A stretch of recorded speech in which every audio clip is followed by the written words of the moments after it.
Nós vamos começar então agora uma nova etapa do ministério de Jesus, o início da popularidade. Quando Jesus sai da Samaria, no início do seu ministério, onde ele vai participar da festa da Páscoa na Judéia, passa pela Samaria, fica ali 2 dias pregando, manifestando-se como o Messias. Ele retorna posteriormente para Galiléia, a região norte da Palestina, onde ele vivia. Quando ele chega na Galiléia, ele já chega diferente de como ele saiu.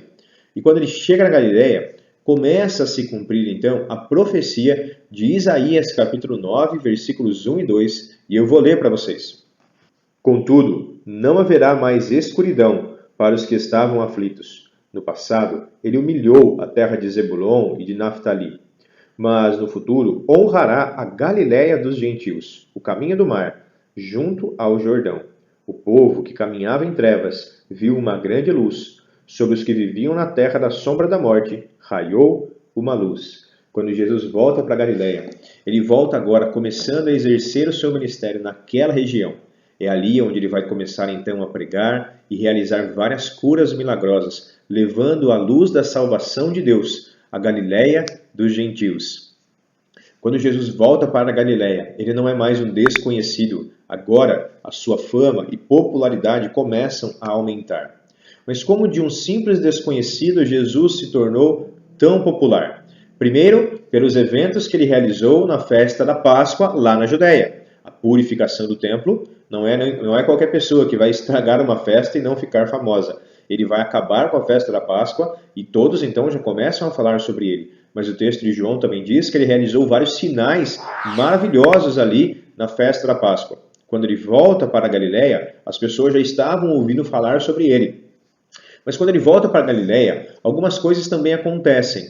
É aqui neste momento que 3 curas impactantes vão fazer com que Jesus se tornasse mais conhecido ainda. É neste momento que ele vai realizar os primeiros milagres de cura.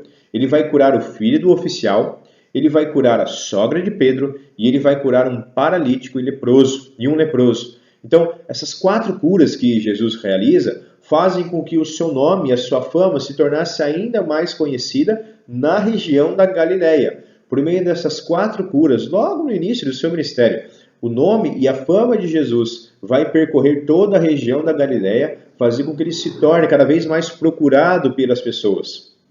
Agora, quando nós falamos dos milagres de Jesus, é muito importante explicar para vocês que ao longo de todo o Evangelho e todo o ministério de Jesus, Jesus realizou vários milagres e milagres diferentes. Nós categorizamos, dividimos esses milagres em 3 tipos de milagres. Primeiro, milagres terapêuticos. São milagres relacionados com curas de enfermos. Jesus curou muitas pessoas, inclusive ressuscitou pessoas dos mortos. Alguns milagres de exorcismo, que é a expulsão de demônios, o retirar demônios das pessoas, como aquele homem que já havia muitos anos estava endemoniado. Então, Jesus também realizava milagres dessa natureza de expulsar demônios das pessoas.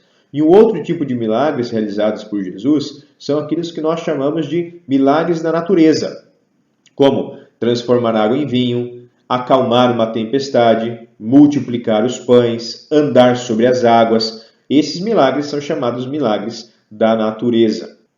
Agora, quais são os propósitos dos milagres de Jesus? Por que ele realizava milagres? Bom, nós encontramos nos evangelhos pelo menos 4 propósitos explicados pelo próprio Senhor Jesus do porquê ele realizava milagres. Primeiro destes propósitos, manifestar a sua identidade divina. Abra sua Bíblia comigo em Marcos capítulo 3. Marcos capítulo 3 vai nos dizer que Jesus já havia curado várias pessoas aqui neste momento. Versículo 11. Capítulo 3, versículo 11. Sempre que os espíritos imundos o viam, prostravam-se diante dele e gritavam: Tu és o Filho de Deus. Mas ele lhes dava ordens severas para que não dissessem quem ele era. Então, quando Jesus realizava um milagre, queira ou não, ele estava manifestando a sua autoridade divina, a sua identidade divina como o Filho de Deus que veio ao mundo para trazer a salvação às pessoas. Todas as vezes que ele realizava um milagre, de um modo ou de outro, ele estava manifestando a sua identidade divina, o seu poder celestial. Agora, a Bíblia também nos mostra que Jesus realizava milagres para provar que era o Messias. Nós já vimos isso, por exemplo, no primeiro milagre que Jesus realizou, quando ele transformou a água em vinho. E aquilo foi um sinal que apontava para a chegada do Messias. Quando o Messias viesse, a sua presença seria como que uma grande celebração, uma grande festa, um grande banquete regado a muito vinho. Então, Marcos capítulo 2 também vai nos falar sobre isso. Aqui em Marcos capítulo 2, Jesus vai curar um paralítico, aquele que os seus amigos trouxeram para que ele pudesse curar. Quando ele cura este homem, ele diz para ele que os pecados dele estavam perdoados. Marcos capítulo 2, versículo 5. Então os fariseus que estavam ali ficam perturbados, pensando e dizendo quem ele pensa que é para perdoar pecados.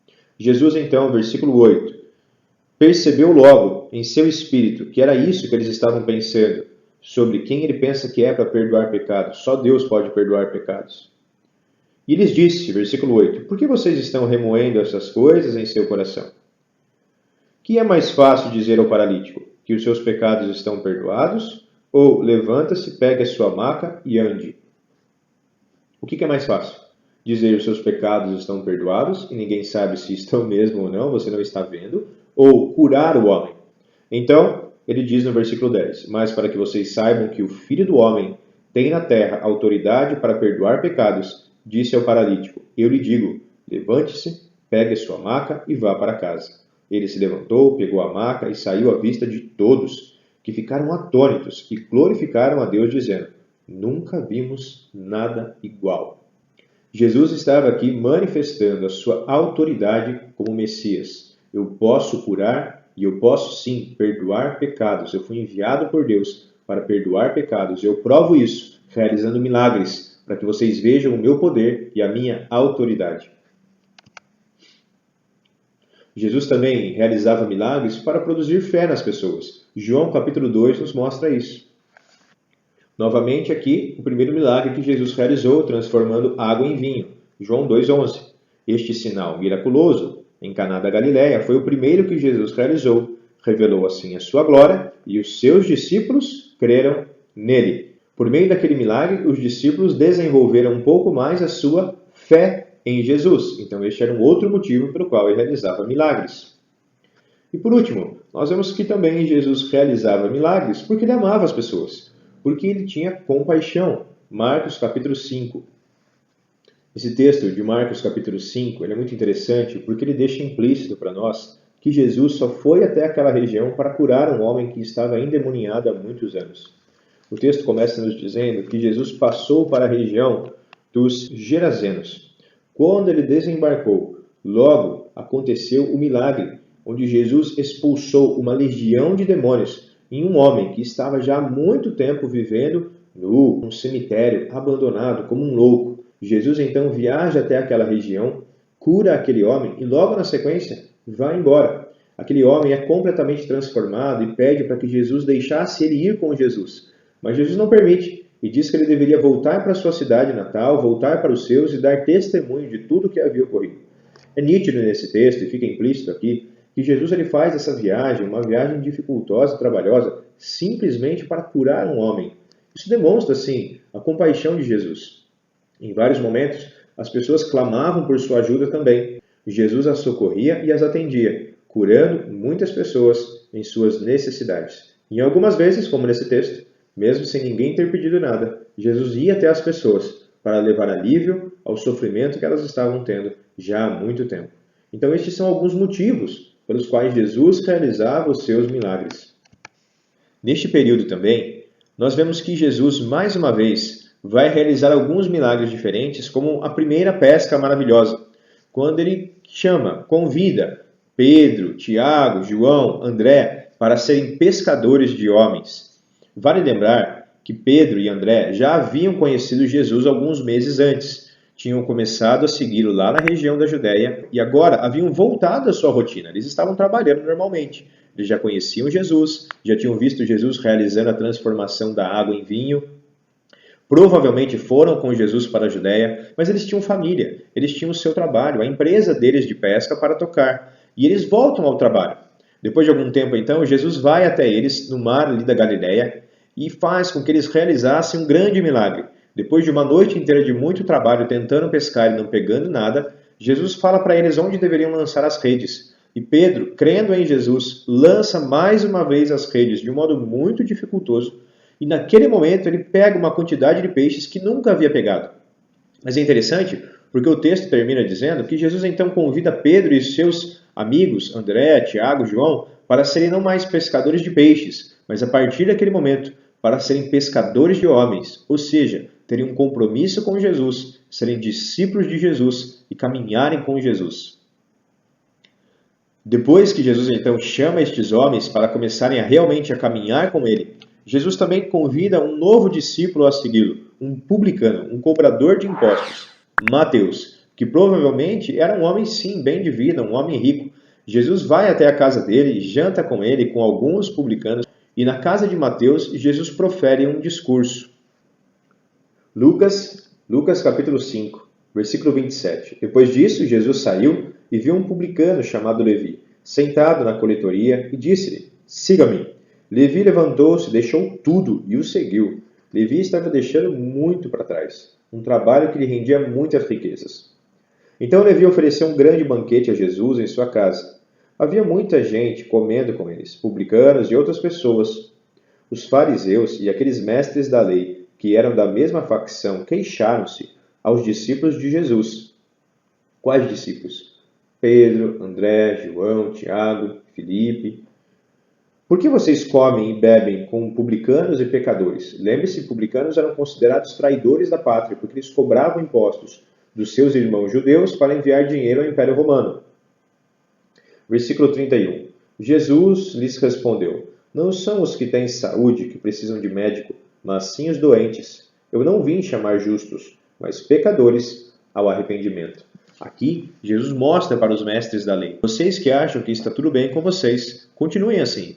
Eu vim atrás de pecadores, aqueles que reconhecem que são pecadores, para conduzi-los ao arrependimento. Por isso, então, Jesus está mostrando que ele veio para os judeus, mas não para um grupo seleto de judeus, para a elite dos judeus. Ele veio para o povo que necessitava de paz com Deus, de salvação, de redenção. Assim, nós já vemos que por meio destes primeiros milagres que Jesus realiza, ele começa a ficar famoso, a ponto de atrair a atenção dos fariseus. Em vários destes milagres e momentos que eu citei para vocês, os fariseus estavam presentes. Eles começam a seguir Jesus, ver o que Jesus estava fazendo, ver o que Jesus estava ensinando, na tentativa de desqualificar Jesus e o seu ensino, desde o início. Assim nós já vemos então que Jesus começa a ganhar popularidade, mas a popularidade dele só vai aumentar. E nós veremos isso nas próximas aulas.